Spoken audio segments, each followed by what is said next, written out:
하나님의 말씀은 신약성경 고린도전서 13장입니다. 279페이지 고린도전서 13장 1절에서 13절까지 우리가 교독하겠습니다. 내가 사람의 방언과 천사의 말을 할지라도 사랑이 없으면 소리나는 구리와 울리는 꽹과리가 되고, 내가 예언하는 능력이 있어 모든 비밀과 모든 지식을 알고 또 산을 옮길 만한 모든 믿음이 있을지라도 사랑이 없으면 내가 아무것도 아니요. 내가 네게 있는 모든 것으로 구제하고 또 내 몸을 불사르게 내줄지라도 사랑이 없으면 내게 아무 유익이 없느니라. 사랑은 오래 참고 사랑은 온유하며 시기하지 아니하며 사랑은 자랑하지 아니하며 교만하지 아니하며 무례히 행하지 아니하며 자기의 유익을 구하지 아니하며 성내지 아니하며 악한 것을 생각하지 아니하며 불의를 기뻐하지 아니하며 진리와 함께 기뻐하고 모든 것을 참으며 모든 것을 믿으며 모든 것을 바라며 모든 것을 견디느니라. 사랑은 언제까지나 떨어지지 아니하되 예언도 패하고 방언도 고치고 지식도 패하리라. 우리는 부분적으로 알고 부분적으로 예언하니 온전한 것이 올 때에는 부분적으로 하던 것이 패하리라. 내가 어렸을 때에는 말하는 것이 어린아이와 같고 깨닫는 것이 어린아이와 같고 생각하는 것이 어린아이와 같다가 장성한 사람이 되어서는 어린아이의 일을 버렸노라. 우리가 지금은 거울로 보는 것 같이 희미하나 그때에는 얼굴과 얼굴을 대하여 볼 것이요 지금은 내가 부분적으로 하나 그때에는 주께서 나를 아신 것 같이 내가 온전히 알리라. 그런즉 믿음, 소망, 사랑 이 세 가지는 항상 있을 것인데 그 중에 제일은 사랑이라. 아멘. 여러분이 잘 아시는 이 성경에서 사랑장이라고 표현되는 이 고린도전서 13장입니다. 여기에 보면 방언도 나오고요, 예언도 나오고요, 지식도 나오고요, 뭐 여러 가지가 나오는데 마지막의 결론은 믿음과 소망, 사랑 중에 제일은 사랑이라 이렇게 말씀했어요.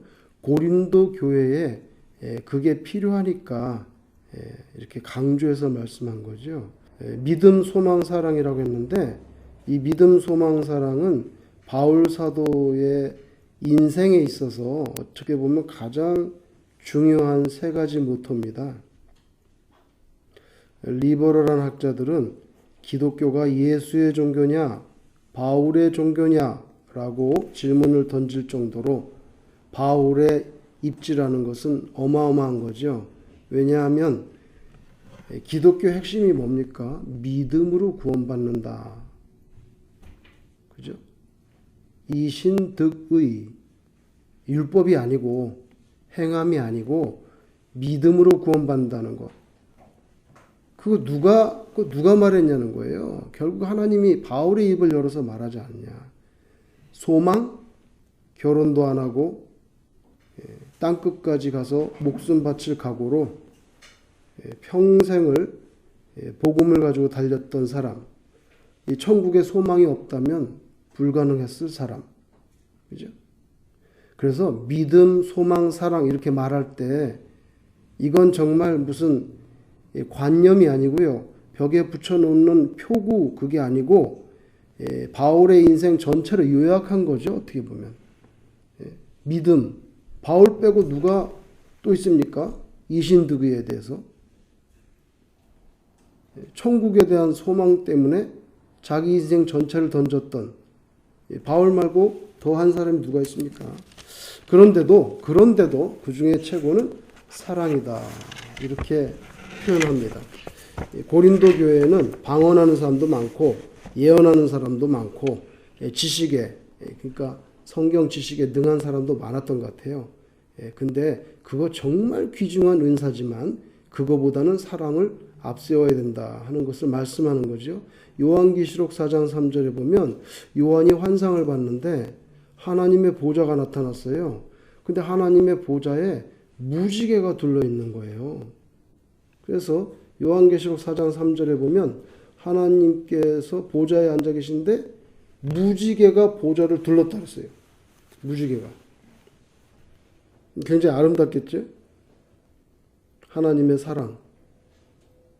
다양하고 아름다운 색깔의 무지개로 그렇게 표현하셨나. 오늘 이 고린도전서 13장에 보면 사랑에 대해서 얼마나 많이 말씀합니까? 한 장 전체에 대해서 이 사랑에 대해서 묘사하고 있잖아요. 그런데 오늘 몇 가지를 생각해 보려고 그래요. 사랑하면 제일 먼저 우리가 떠오르는 말은 은혜라는 단어입니다. 은혜는요, 가진 자가 결핍된 자에게 주는 것이 은혜인 것입니다. 그래서 왕이 백성에게 베푸는 성은 있잖아요. 성. 그죠? 그리고 또 재판장이 죄수에게 베풀어주는 사면이 있죠. 사면. 아주 부자가 가난한 사람에게 나누어주는 구제 같은 거, 이거 다 은혜입니다. 영어로 virtue, 덕이라고 표현할 수 있어요. 참 덕이다.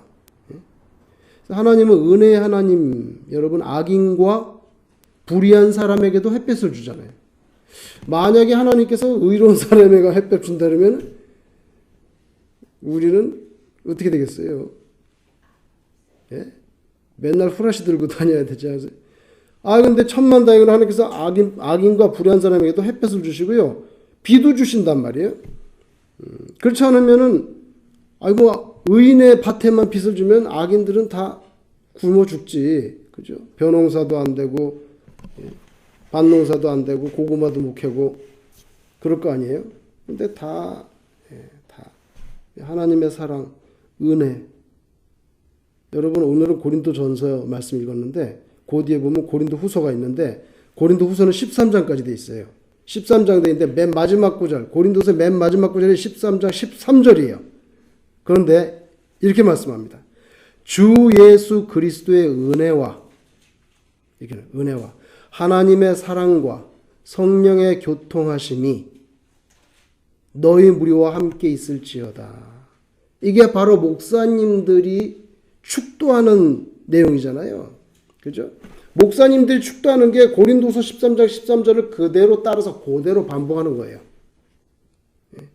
거기 예수님의 은혜, 하나님의 사랑, 성령의 교통 이렇게 나오잖아요. 그죠? 여기 보면은 예수님의 은혜, 하나님의 사랑 이거 똑같이 나란히 언급됩니다. 그래서 우리가 사랑장, 하나님의 은혜, 신명기 7장 13절 곧 너를 사랑하시고 복을 주사 너를 번성하게 하시되 내게 주리라고 네 조상에게 맹세하신 땅에서 네 소생에게 은혜를 베푸시며 이렇게 나옵니다. 그래서 항상 사랑이 나오면 은혜가 나와요. 에베소서 1장 4절 6절에도 들어보세요. 곧 창세전에 그리스도 안에서 우리를 택하사 우리로 사랑 안에서 이렇게 나와요. 사랑 안에서 그 앞에 거룩하고 흠이 없게 하시려고 그 기쁘신 뜻대로 우리를 예정하사 예수 그리스도로 말미암아 자기의 아들들이 되게 하셨으니 이는 그가 사랑하시는 자 안에서 우리에게 거저 주시는 바 그의 은혜의 영광을 찬송하게 하려는 것이라 이렇게 나옵니다. 그래서 사랑을 언급하실 때 보통 은혜가 같이 나옵니다. 그래서 은혜는요 바로 하나님의 사랑의 가장 그 본질의 그 개념이죠. 근데 은혜 말고 또 나오는 게 있어요. 긍휼이에요. 긍휼. 이게 하나님의 사랑의 속성인데 동정심, 불쌍히 여김, 자비, compassion, pity, mercy 이렇게 막 번역이 되는데요. 하나님의 사랑은 풍성하신 긍휼로 나타났다는 거예요. 에베소서 2장 4절 5절에 긍휼이 풍성하신 하나님이 이렇게 나옵니다. 긍휼이 풍성하신 하나님이 우리를 사랑하신 그 큰 사랑을 인하여 허물로 죽은 우리를 그리스도와 함께 살리셨고 이렇게 말해요. 그래서 우리가 살아나는 이유는 하나님의 긍휼이 풍성하기 때문이라는 거예요. 히브리서 8장 12절 이건 좀 충격인데요. 한번 들어보세요. 히브리서 8장 12절에 내가 그들의 불의를 긍휼히 여기시고 이렇게 나와요. I will be merciful to their unrighteousness. 그들의 unrighteousness, 불의를 I will be merciful, 긍휼히 여긴다. 근데 이거는요, 저는 사실 충격적인 말씀이라고 봐요. 왜 그런지 아세요? 하나님 어떤 분이십니까? 죄를 미워하시는 공의 하나님입니다. 죄를 미워하시는 공의 하나님. 이거는 이 표현엔 거부감이 없어요. 그런데 불의를 긍휼히 여기시는 하나님? 이거 정반대 표현인데요. 죄를 미워하시는 하나님이라는 표현하고요. 불의를 긍휼히 여기신 하나님. 이게 어떻게 같이 병립할 수 있습니까? 그죠? 죄를 미워하신 공의 하나님인데, 그런데 불의를 긍휼히 여기신데 말 안 되는데 이게. 그죠? 근데 이게 사실 구원의 핵심이에요. 왜 그러냐면 인간의 죄를 하나님의 공의대로 보지 않고 긍휼히 여기신 결과가 우리의 구원입니다. 인간의 죄에 대한 하나님의 공의, 저스티스는요, 반드시 만족되어야 돼요. 반드시 하나님의 저스티스는 반드시 satisfied 돼야 되는데 그거 예수님을 통해서 했단 말이에요. 그죠? 예수님의 죽음을 통해서 대신 하나님의 저스티스는 만족을 시키셨어요. 그리고 불의한 우리는 하나님이 살려주시는 거죠.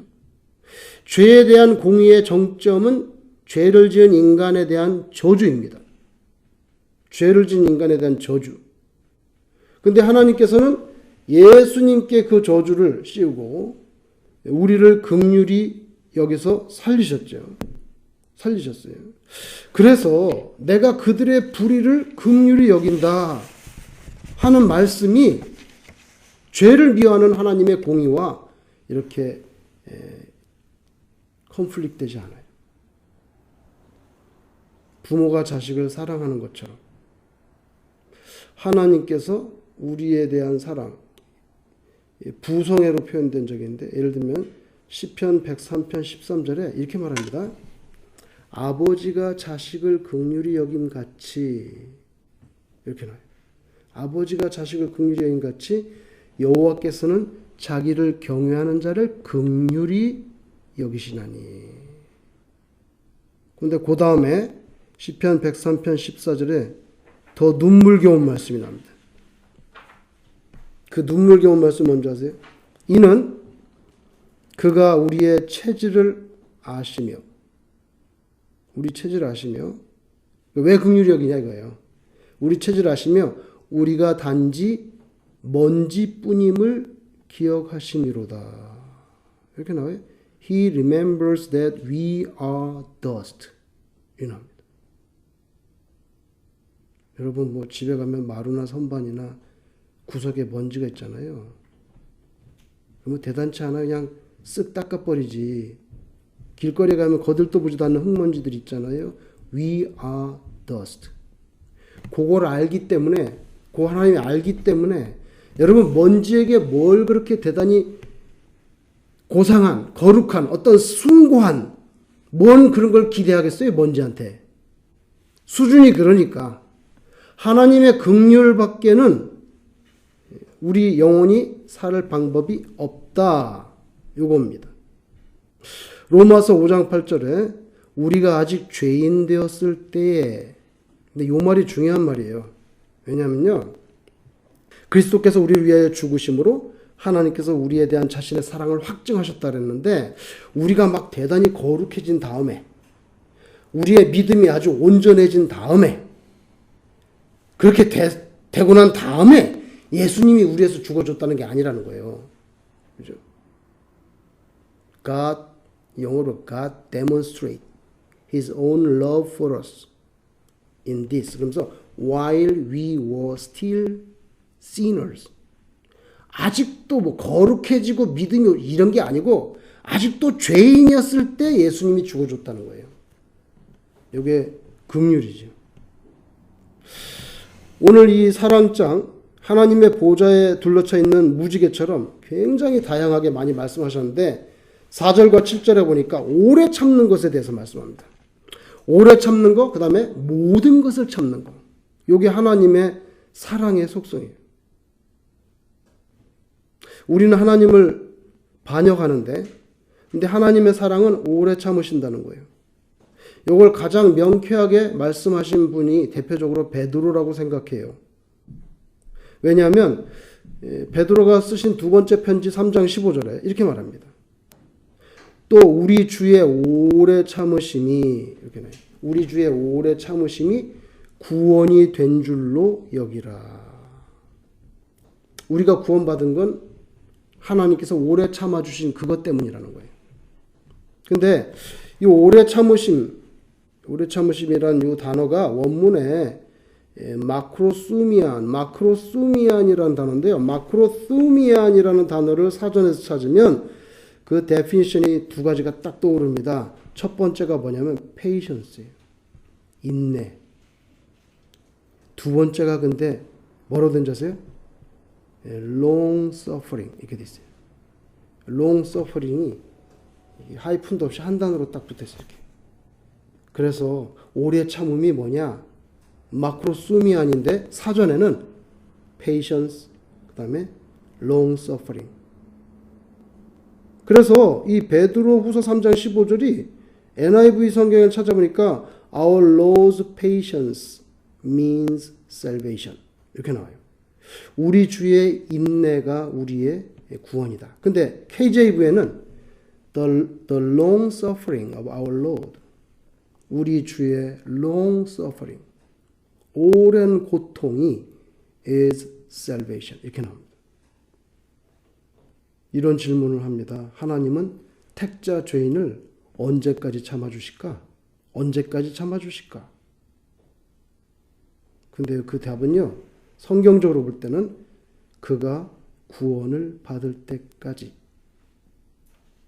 왜 그런지 아세요? 그렇지 않으면 아무도 구원받을 인간이 없기 때문에. 베드로가 더 충격적인 말씀하는데요. 하나님은 택자가 구원받을 때까지 1000년을 하루같이 참아준다는 거예요. 이게 명백히 나와요. 베드로후서 3장 8절 9절에 사랑하는 자들아 주께는 하루가 1000년 같고 1000년이 하루 같다는 이 한 가지를 잊지 말라. 주의 약속은 어떤 이들이 더디다고 생각하는 것이 더딘 것이 아니라 오직 주께서는 너희를 대하여 오래 참으사 이렇게 나오죠. 오래 참으사 아무도 멸망하지 아니하고 다 회개하기에 이르기를 원하시느니라.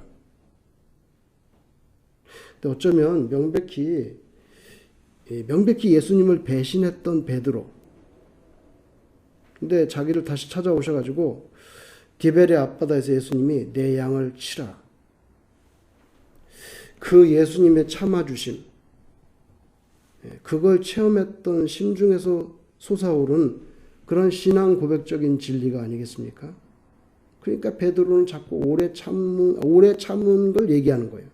그래서 오래 참으심이 구원이 된 줄로 알아라 이렇게 말씀합니다.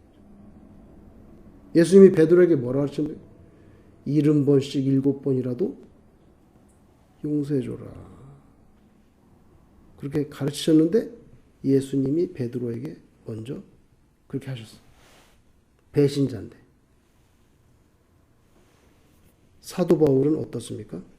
전형적인 유대교인, 그 중에서도 핵심 노른자, 아주 악랄한 바리새인, 철저한 바리새인, 악독하게 예수 그리스도의 교회를 핍박해 왔는데 그리스도는 그를 구원할 때까지 참아주십니다. 그래서 바울의 입에서 터져나온 간증이 뭔지 아세요? 바울이 뭐라고 말하는 줄 아세요? 디모데전서 1장 16절에 이렇게 말합니다. 그러나 내가 긍휼을 입은 까닭은 예수 그리스도께서 내게 먼저 일체 오래 참으심을 보이사 이렇게 나옵니다. 예수 그리스도께서 내가 악랄하게 교회를 핍박하는 그런 악랄한 반동군자였는데 말하자면 예수님이 내게 먼저 일체 오래 참으심을 보여주셔서 내가 구원받았다는 거예요. 그래서 하나님의 오래 참아주심이 없으면 구원이 없습니다. 또 오늘 사랑에 대해서 5절에 보니까 자기 유익을 구하지 않는데, 이건요 단순히 피동적인 수준의 양보를 한다든지 뭐 이런 게 아니라 적극적인 희생을 말하는 거예요. 단순히 이건 내가 마땅히 누려야 될 권리인데 내가 사용하지 않을게, 아니면 이게 나한테 돌아올 유익인데 이번에는 당신이 가지세요, 양보하는 그런 개념 이상입니다. 자기의 유익을 굳지 않는다는 거는요 기꺼이 모든 것을 소모한다는 거예요. 부모로 하여금 때로 자식을 대신해서 사지로 나아가게 하는 그 정도의 수준의 사랑하는 대상을 위해서 희생을 하는데 희생 자체로 만족하며 그 희생에 대해 어떤 반대급부적인 보상을 요구하지 않는 것. 하늘 보좌를 버리시고 그냥 내려와 버리시는 것. 그리고 인간의 몸을 입어버리는 것. 목숨을 주시는 것. 요한복음 10장 11절에 나는 선한 목자야. 선한 목자는 양들을 위하여 목숨을 버린다. 이게 다 자기가 십자가에서 돌아가실 것에 대해서 교훈하는 거죠. 그렇죠? 친구를 위하여 목숨을 내어주는 것보다 더 큰 사랑이 없다. 그 누군데? 그 예수님이지. 내가 너희를 더 이상 종이라 하지 않고 친구라고 여긴다. 그렇게 말씀했잖아요. 그런데 친구를 위하여 목숨을 버리는 것보다 더 큰 사랑이 없다는 것. 결국 예수님이 제자들을 위해서 죽는다는 거죠. 바울 사도는 갈라디아 교회 편지할 때 이렇게 말씀합니다. 갈라디아 2장 20절에 나를 사랑하사 나를 위하여 자기 자신을 버리신 하나님의 아들을 믿는 믿음 안에서 내가 살고 있다. 이렇게 말합니다. 마지막으로 사랑이 오늘 많은 말씀을 하시는데 7절에 보면 견딘다는 말이 나와요. 견딘다는 말. 진정한 사랑은 모든 것을 견디게 해주죠. 야곱이 사랑하는 라헬을 위해서 외삼촌 집에서 7년을 봉사했는데 그거를 수일같이 여겼다는 거예요. 근데 결국에는 7년이 아니라 14년을 봉사했어요. 그가 외삼촌 집에서 양 키우면서 노동을 했는데 그 노동이 헐렁하고 널널한 그런 노동이었기 때문에 14년이 그렇게 쑥 지나갔다는 게 아니에요. 라헬 때문에 14년이 쑥 지나갔다는 거지. 외삼촌 라반 앞에서 항변했던 적이 있어요. 거기 성경에 보면 야곱이 분노했다고 그랬어요. 라반한테. 분노했다 그러면서 창세기 31장 40절에 외삼촌한테 이렇게 말합니다. 내가 이와 같이 낮에는 더위와 밤에는 추위를 무릅쓰고 눈 붙일 겨를도 없이 지냈나이다. 근데 왜 나를 따라오는 거예요 지금? 이렇게 말했거든. 내가 솔직히 말해서 대가 없이 외삼촌 집에서 끌고 나왔냐? 내가 낮에 더위와 밤에 추위, 잠도 제대로 못 자고 수고하고 정당한 대가를 끌고 나왔는데 왜 나를 따라오냐고 그렇게 외삼촌한테다가 들이밀면서 항변했던 적이, 그걸 보면요 라반의 집에서 일한 내용이 그렇게 헐렁하고 널널한 눈가림 노동 수준이 아니었다는 걸 알 수 있어요. 사랑은 대상을 위해서 수고와 희생을 견디죠. 견딥니다. 예수님께서 우리에 대한 사랑이 그렇다는 거예요. 영적으로 보면 우리 복음서에서는 예수님은 우리의 신랑입니다. 우리 믿는 자들은 예수님의 신부로 묘사가 되죠. 신부로. 신부로. 십자가를 참으사 부끄러움을 개의치 아니하시더니, 이렇게 히브리서에서 나와요. 예수님에 대해서. 그래서 예수님께서 십자가의 고통을 견뎌주셨기 때문에 우리가 구원받는 거죠. 만약에 안 견디시고 이런 버러지 같은 것들 하면서 하늘의 천군 천사를 동원해서 그 앞에 로마 병정들 다 쓸어버렸으면 우리의 구원은 없는 거예요. 대속의 역사가 컴플릿 되지 않으니까. 그 견뎌야 돼. 예수님의 사명은 죽는 거기 때문에. 그래서 이사야 53장 5절에 그가 찔림은 우리의 허물 때문이요 그의 상함은 우리의 죄악 때문이라. 그가 징계를 받음으로 우리가 평화를 누리고 그가 채찍에 맞음으로 우리는 나음을 받았다. 그래서 예수님이 견뎌주셨기 때문에 구원받았다는 거, 십자가에서 견뎌야 돼. 죽어야 돼. 거기서 못 견디고 그러면서 내려오시면 슈퍼맨으로서의 파워를 써버리시면 우리는 구원 못 받는 거예요. 예수님이 가장 힘든 게 뭔지 아세요? 파워가 있는데 안 쓰고 끝까지 참는 거. 얼마든지 하실 수 있는데 안 하는 거. 천군 천사 동원 안 하는 거. 그거 보통 일 아니죠. 보통 일 아니에요. 예수님을 본받았던 바울은 뭐라고 말합니까? 들어보세요. 고린도서 6장 4절 5절에 자기에 대해서 이렇게 말합니다. 오직 모든 일에 하나님의 일꾼으로 자천하여 많이 견디는 것과 환난과 궁핍과 고난과 매맞음과 갇힘과 난동과 수고로움과 자지 못함과 먹지 못함 가운데서도 이렇게 그리스도의 사랑을 본받고 오히려 나는 기뻐했다 이렇게 말하는데 제일 먼저 나오는 게 뭐냐면 많이 견디는 것과 그 다음에 환난, 궁핍, 고난, 매맞음, 갇힘, 난동, 수고로움 이게 쫙 나와요. 제일 먼저 나오는 게 많이 견뎠다. 여러분 오늘 이 고린도서 13장은 고린도 교회 교인들에게 그렇게 살아라 하는 권면인데요. 사실은 이게 다 하나님의 성품이에요. 하나님의 성품인데 그거를 갖다 말씀한 거니까 사실은 성도들은 하나님의 성품을 닮아가야 되는 거죠. 그러면 이제 사랑의 그 사람이 되는 거죠. 우리에 대해서 은혜를 베풀어 주시고 긍휼히 여겨 주시고 참아 주시고 목숨 주시고 모든 것을 견뎌 주셨습니다. 하나님이 우리에게 이렇게 대하셨듯이 우리가 다른 이들에게 그렇게 대하는가? 그게 오늘 본문에 우리에게 던지는 도전이죠. 사실은 도전이란 말이에요. 하나님은 우리에게 은혜로 오시는데 우리는 은혜가 아니라 강탈과 비판으로 하나님 우리를 긍휼히 여기는데 우리는 분석과 비판이 앞서고 참지 않고 바로 지적하고 목숨을 죽이는커녕 죽도록 나 자신을 위해서 살며 내가 견뎌내는 것이 아니라 평생 내 주변에 인자한 사람들이 나를 견뎌내도록 만들어버리는 우리는 그런 모습인가. 그래서 우리의 기도 속에는 그 사람 좀 변하게 해주세요. 하나님 제발 그 사람이 변해야 될 것 같아요. 하나님 도와주세요.